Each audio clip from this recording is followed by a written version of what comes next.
માંગરોળ તાલુકાના લોકોએ પોતાનું ઘરનું ઘર મળી રહે તેવા હેતુથી સરકારી કાર્યક્રમોમાં જાહેર કરવામાં આવે છે।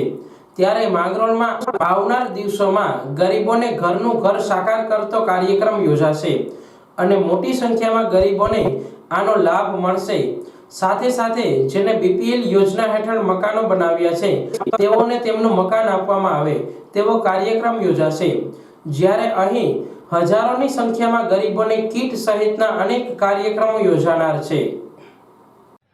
10 ફેબ્રુઆરીના રોજ માન્ય પ્રધાનમંત્રી સાહેબ શ્રી દ્વારા પીએમ આવાસ યોજનાના જે લાભાર્થીઓ છે તેમનું લોકાર્પણ છે। 1,27,000 લાભાર્થીઓનું લોકાર્પણ થઈ રહ્યું છે ગુજરાત સરકાર દ્વારા। એમાં માન્ય મુખ્યમંત્રી સાહેબ છે જે ડીસાથી વર્ચ્યુઅલ આખા ગુજરાતની અંદર આ લોકાર્પણ કરનાર છે। આ કાર્યક્રમ આપણે અહીંયા માંગરોળ તાલુકામાં ટાવર ચોકની બાજુમાં ક્રિકેટ ગ્રાઉન્ડ છે તેમાં રાખ્યો છે। એમાં આપણે લગભગ 5,000 જેટલા લાભાર્થીઓ ઉત્સાહભેર હાજર રહેવાની શક્યતાઓ છે અને આ કાર્યક્રમનું તમામ પ્રકારનું વહીવટીતંત્ર તાલુકા પંચાયત દ્વારા આયોજન કરી લેવામાં આવ્યું છે।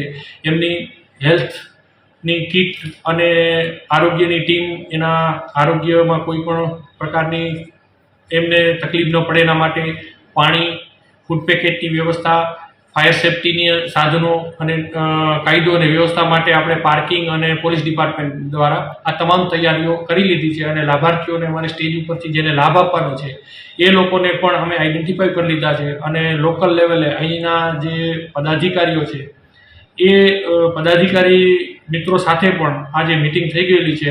એટલે તમામ આયોજન જે છે એ માંગરોળ તાલુકા વહીવટીતંત્ર દ્વારા તૈયારી કરી લેવામાં આવી છે। સબ અંદાજિત કેટલાક લાભાર્થીઓ હશે કે જેમને મળવા?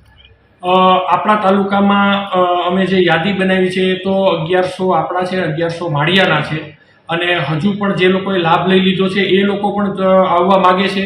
હાલ જેનો લાભ મળી રહ્યો છે, મકાન ચાલુ છે એ લોકો પણ આવવા માગે છે અને જેનું વેઇટિંગ લિસ્ટમાં નામ છે એ લાભાર્થીઓ પણ અત્યારે આવવા માગે છે। એટલે અમે બધાને આવકારીએ છીએ અને બધા અહીંયા હાજર રહેશે।